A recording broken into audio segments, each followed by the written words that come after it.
Ano ba talaga ang pinaka-effective na paraan para mapalago mo ang pera mo?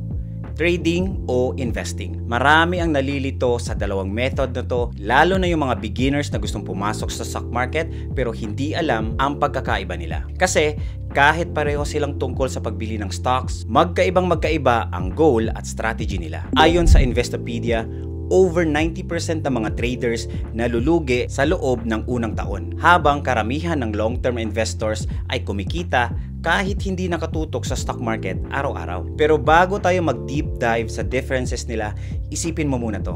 Marami sa atin gusto talaga magpalago ng pera, at yung iba gusto agad ng mabilisang kita. Yung tipong get rich quick mindset. Tapos ang dami pa nating nakikitang mga ads at social media posts tungkol sa mga trading na puro malaking profit lang ang pinapakita. Minsan naman may mga post din sa mga Facebook groups na malaki ang dividends o malaki ang kita sa mga investment nila. Kaya yung iba naglalagay agad ng pera kahit hindi pa nila lubos na naiintindihan kung paano ito gumagana. At syempre, meron din namang mga tao na takot mag-invest sa stock market dahil baka malugi sila. Kaya mas pinili nilang ilagay sa bangko ang pera nila para safe. Ganito rin ang nangyari sa akin nung nagsisimula pa lang akong magpag-grow ng pera. Ang dami kong sinubukang mga investments dahil sa mga nakikita ko sa social media, o minsan mga kaibigan pa mismo ang nag-i-invite. Like crypto, forex, stocks, halos lahat na try ko na. Yung araw-araw kang nakatutok sa charts at sa mga news,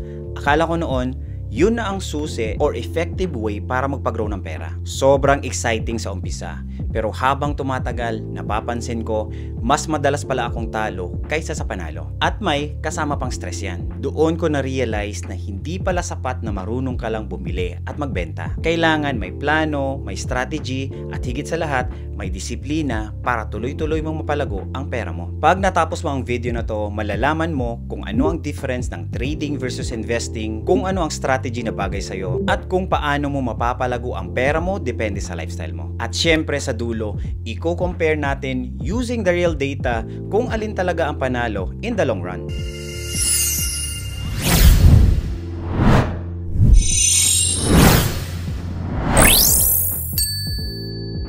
Ano ba ang trading versus investing? Kapag trader ka, gusto mo ng mabilisang kita. Bumibili ka ng asset tulad ng stocks o crypto, tapos binibenta mo kaagad pag tumaas ang presyo. Ang goal mo dito ay profit sa short-term price movement. Halimbawa, bumili ka ng stock ng Jollibee worth 200 pesos. After 2 days, tumaas ang presyo sa 210. Binenta mo kaagad.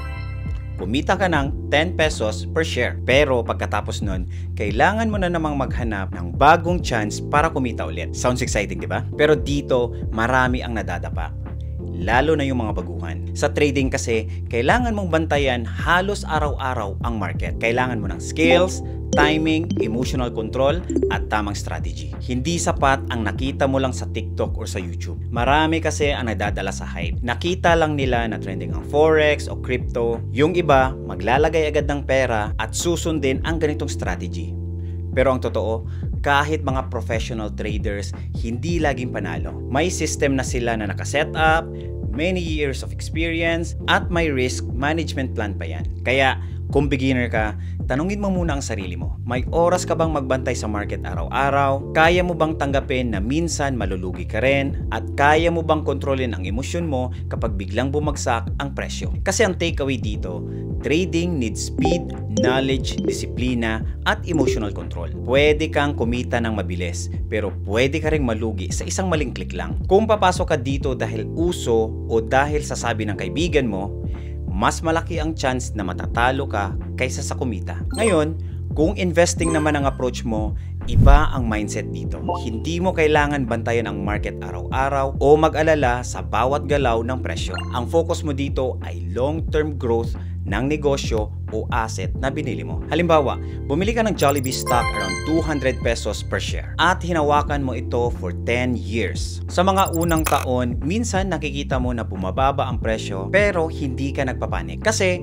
alam mong lumalago ang kumpanya. Nagbubukas sila ng bagong branches, lalo na sa abroad, tumataas ang kita, at patuloy silang nag-i-expand. After 10 years, umakyat sa 400 pesos per share ang value ng stock mo. Bukod pa doon, kumikita ka pa ng dividends every year. Parang bonus sa pagiging shareholder mo. Dito mo makikita ang compounding growth. Habang tumatagal, kumikita ang pera mo kahit hindi ka active sa buying and selling. Yan ang tunay na magic ng investing. Pera na kumikita ng pera kahit busy ka sa personal life, especially sa pamilya mo. Ang takeaway naman dito, investing needs patience, consistency, at strong conviction. Hindi mo kailangan ng mabilisang tubo sa investment mo. Ang kailangan mo ay slow and steady. Kasi sa investing, hindi importante kung gaano ka kabilis magsimula. Ang mahalaga ay gaano ka katagal na nakastay invested. Parang nagtanim ka lang ng puno.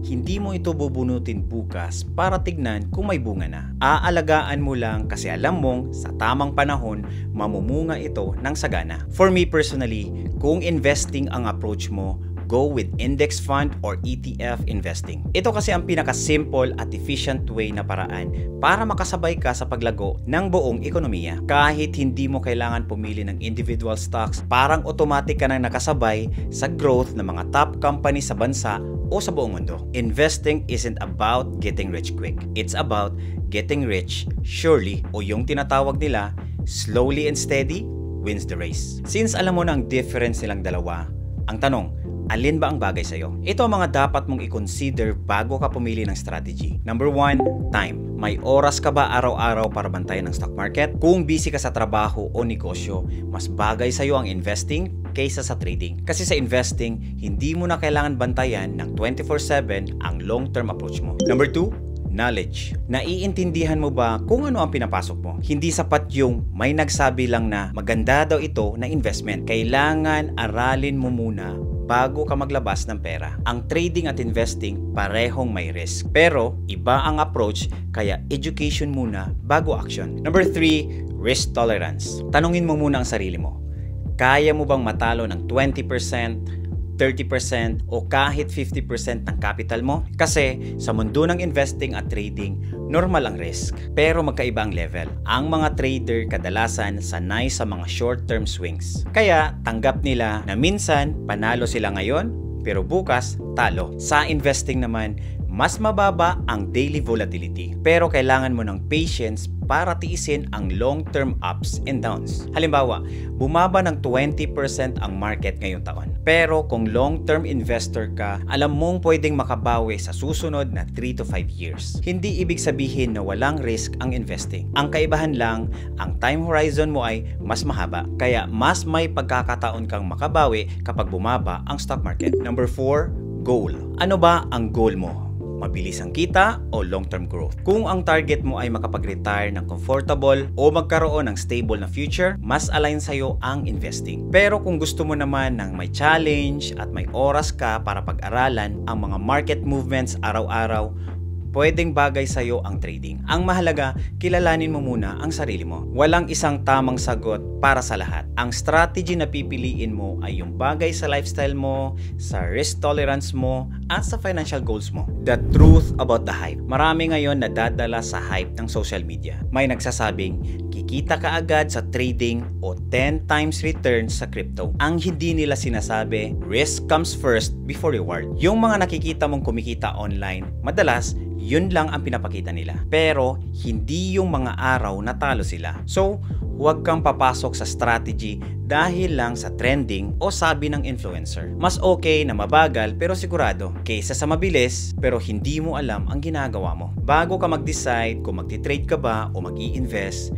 tanungin mo muna ang sarili mo. Ano ba talaga ang purpose mo sa pera? Kasi kahit gaano kaganda ang strategy mo, kung mali naman ang mindset at why mo, mauubos din yun. Ang trading parang sprint yan. Mabilis, exciting, pero nakakapagod. Parang karera.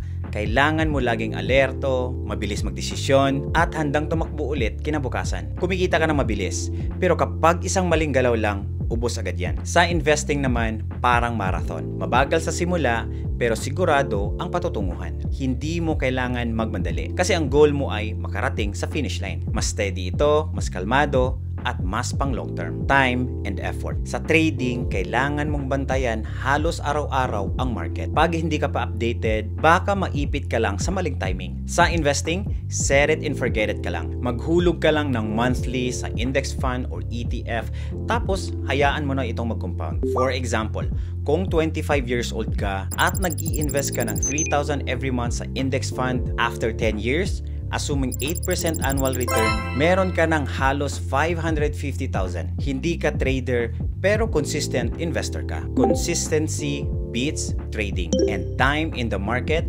beats timing the market. Mas mataas ang potential return sa trading, pero mas mataas din ang chance na malugi. Ayon sa research, sa retail trading, nasa 70 to 90% ng traders ang nalulugi sa loob lang ng unang taon. Dahil ito sa mga emotions, fees, at kakulangan sa plano. Sa investing naman, kung bumaba ang market sa first o second year, may chance ka pa rin makabawi kapag hinold mo ito for multiple years. For example, kung nag-invest ka sa index fund noong 2020, lugi ka sa umpisa, pero by 2025, naging higit pa sa doble ang halaga nila. Emotions and psychology. Sa trading, emotional game yan. Pag tumaas ang presyo, excited. Pag bumaba naman, panic sell. Kaya maraming trader ang nalulugi hindi dahil sa market, kundi dahil sa sariling emosyon nila. Sa investing, kabaliktaran.